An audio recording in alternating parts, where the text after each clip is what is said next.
Family. இன்னைக்கு நம்ம என்ன பதிவு பார்க்க போறோம் அப்படின்னு பார்த்தீங்கன்னா, எல்லாருமே தைப்பூசத்துக்கு விரதம் இருந்துட்டு இருக்கிறோம். 48 நாள் விரதம் ஸ்டார்ட் பண்ணவங்களும் இருப்பீங்க, 21 நாள் விரதம் இருக்கிறவங்களும் இருந்துட்டு இருப்பீங்க. தைப்பூசத்துக்கு வந்து இது எல்லாமே எங்களால் முடியல, 6 நாள் விரதம் எப்படி இருக்கிறது அப்படின்ற வீடியோலாம் நம்ம போட்டிருக்கோம். போய் பார்க்கணும்னு நினைக்கிறவங்க போய் பாருங்க, கீழே டெஸ்கிரிப்ஷனில் கொடுக்குறேன் பாருங்க. 6 நாள் விரதம் எப்படி இருக்கிறது, என்னால் அதுவும் முடியாது, தைப்பூசத்து அன்னைக்கு மட்டும் நான் விரதம் இருந்து முருகன்ட்ட எப்படி கேட்ட விரதத்தை வாங்குறது அப்படின்னு சொல்லிட்டு வீடியோ போட்டிருக்கோம். இன்னைக்கான பதிவு என்ன அப்படின்றத பார்த்துடலாம். பழனி அதாவது பாத யாத்திரை போறோம்ல, அது ஏன் பழனி கோவிலுக்கு மட்டும் பாத யாத்திரை போறாங்க எல்லாரும்? முருகனுக்கு அறுபடை வீடு இருக்குது, அறுபடை வீட்டுல எந்த வீட்டுக்கு வேணாலும் பாத யாத்திரை போகலாம்ல, ஏன் பழனிக்கு மட்டும் போறாங்க அப்படிங்கிற பதிவை நம்ம இன்னைக்கு பார்க்க போறோம். இன்னொன்னு, அப்படி என்ன பழனியில தனி சிறப்பு இருக்குது அப்படின்னு பார்க்க போறோம். பாத யாத்திரை போனா நமக்கு என்ன பலன்கள் கிடைக்கும் அப்படிங்கிறதையும் நம்ம பார்க்க போறோம். அந்த பாத யாத்திரைங்கிறது எப்படி உருவாச்சு, அதை யார் உருவாக்குனாங்க அப்படிங்கிறதுக்கான பதிவு தான் இந்த பதிவு. சரிங்களா? உங்களுக்கு வீடியோ பிடிச்சிச்சு அப்படின்னா லைக் பண்ணி ஷேர் பண்ணி கமெண்ட் பண்ணுங்க. உங்களுக்கு பிடிச்சிச்சு அப்படின்னா சப்ஸ்கிரைப் பண்ணிட்டு பக்கத்துல இருக்க பெல் ஐக்கானை கிளிக் பண்ணிக்கோங்க. அப்போ நான் போகிற வீடியோஸ் எல்லாமே நோட்டிஃபிகேஷனாக உங்களுக்கு உடனே வரும். இந்த பழனி பாத யாத்திரை அப்படின்றது பார்த்தீங்கன்னா, பழனியில் வந்து நிறைய தனி சிறப்புகள் இருக்கு, நமக்கு நல்லாவே தெரியும். அதாவது முருகன் சிலை கூட நவபாஷாணத்தில் செய்யப்பட்டது அப்படின்னு சொல்லிட்டு தெரியும் நமக்கு. அந்த மாதிரி நிறைய சிறப்புகள் வந்து பழனியில் இருக்குது. அப்போ பழனிக்கு அப்படின்னு பார்த்தீங்கன்னா மிகச்சிறந்த தனிச்சிறப்புகள் நிறைய இருந்தாலுமே கூட மிகச்சிறந்த தனிச்சிறப்பு எதுன்னு பார்த்தீங்கன்னா, பக்தர்கள் வந்து லட்சக்கணக்கான பேர் பாத யாத்திரை போறது தான் அதுக்குரிய தனி சிறப்பு. காவடி எடுக்கிறது, தேர் எடுக்கிறது, பாத யாத்திரை போறது, இந்த மாதிரி நிறைய தனிச்சிறப்புகள் பழனிக்கு இருக்கத்தான் செய்யுது. சரி, அந்த பாத யாத்திரை வந்து ஏன் இதை அதாவது பழனி முருகனை மட்டும் தேடி போறாங்க அப்படின்னு பார்த்தீங்கன்னா, அது நிறைய வந்து அதாவது கேரளால இருந்து கூட வரதை நம்ம பார்க்க தான் செய்யறோம். இப்போ வெளியூர்ல வேலை பார்க்குறவங்க கூட இந்த உள்ளூர்ல அதாவது அவங்கவுங்க சொந்த ஊருக்கு வந்து எல்லாரோடையும் சேர்ந்து பாத யாத்திரை போற பழக்கம் இருக்கதான் செய்யுது. காவடி எடுத்து போறது அப்படின்றது பார்த்தீங்கன்னா இன்றைய அளவு கூட நிறைய பேர் வீட்டில் வழக்கமா இருக்குது. இந்த பழனி பாத யாத்திரை அப்படிங்கிறத உருவாக்குனது யாரு அப்படின்னு பார்த்தீங்கன்னா, நாட்டரசன் கோட்டை நகரத்தார்கள் சொல்லுவாங்க. அதாவது நாட்டரசன் கோட்டைன்னா நமக்கு தெரியும், நல்லாவே செட்டியார்கள் தான் அங்கே அதிகமாக இருக்கிறாங்க. ஐயோ ஜாதியை பற்றி பேசுனா அப்படின்னு எதுவும் நினச்சிடாதீங்க.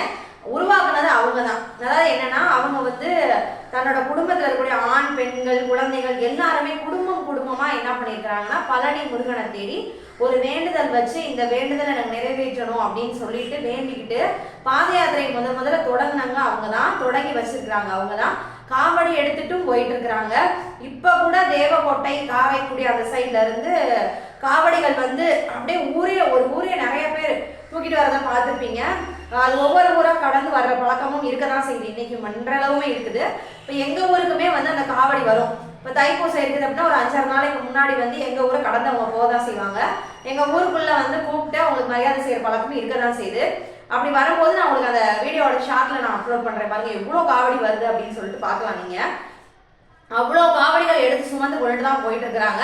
அந்த காவடியெல்லாம் என்ன செய்வாங்க அப்படின்னு பார்த்தீங்கன்னா, இப்போ நார்மலாக நம்ம இருக்கோம் அப்படின்னா, இப்போ நம்ம வீட்டில் நான் ஒரு ஆள் இப்போ தூக்கிட்டு போகிறேன் அப்படின்னா திரும்ப வரும்போது நம்ம என்ன செய்வோம், பஸ்ஸில் ஏற்றிட்டு வந்துடுவோம், இல்லை காரில் வந்துடுவோம். ஆனால் அப்படி இல்லை, அவங்க வந்து இன்னுமே காரைக்குடி மக்கள் என்ன செய்கிறாங்க அப்படின்னா, எப்படி நடந்து காவடியை தூக்கிட்டு போனாங்களோ அதே மாதிரி ஆள் வச்சு கூட நடந்து தான் அந்த காவடியை வீட்டுக்கு கொண்டுட்டு வர பழக்கம் அவங்க கிட்ட இருக்க தான் செய்யுது.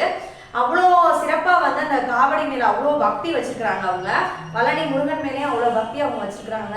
இப்போ இதில் இடையில என்னன்னு பார்த்தீங்கன்னா, இந்த காவடி மக்கள் உருவாக்கிட்டாங்கன்னு நம்ம சொல்லிட்டோம். இன்னுமே வந்து என்ன பண்ணுறாங்கன்னா, லட்சக்கணக்கான பேர் வந்துட்டு இருக்கிறாங்க அப்படின்னு சொல்லிட்டோம். கேரளால இருந்து இந்த மாதிரி நிறைய பக்கம் இருந்து வர்றாங்க.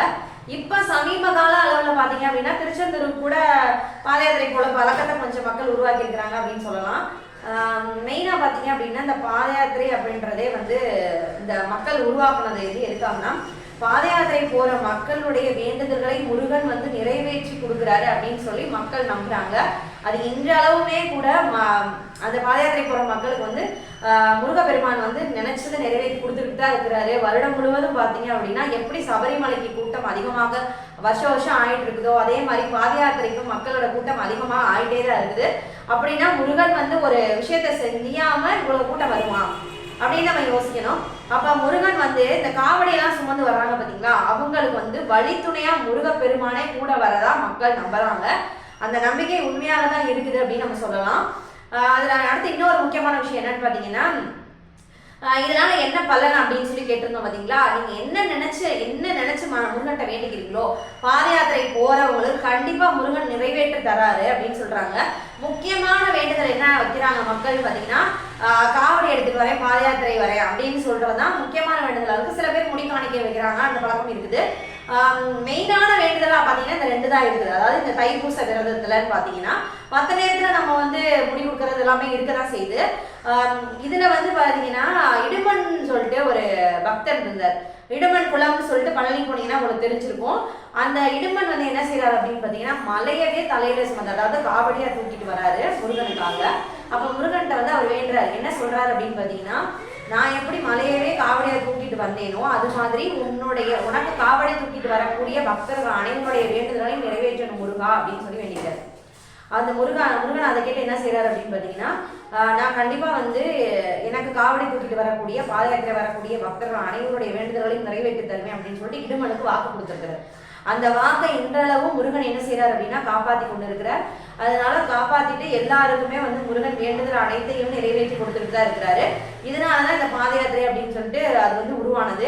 இப்ப இது வந்து உங்களுக்கு இந்த தகவலாம் தெரிஞ்சிருக்கும்னு நினைக்கிறேன். நான் சொன்னதுல இருந்து வீடியோ பிடிச்சுன்னா லைக் பண்ண மறந்துடாதீங்க, சப்ஸ்கிரைப் பண்ணிட்டு பக்கத்துல இருக்க பெல் ஐக்கானை கிளிக் பண்ணிக்கோங்க.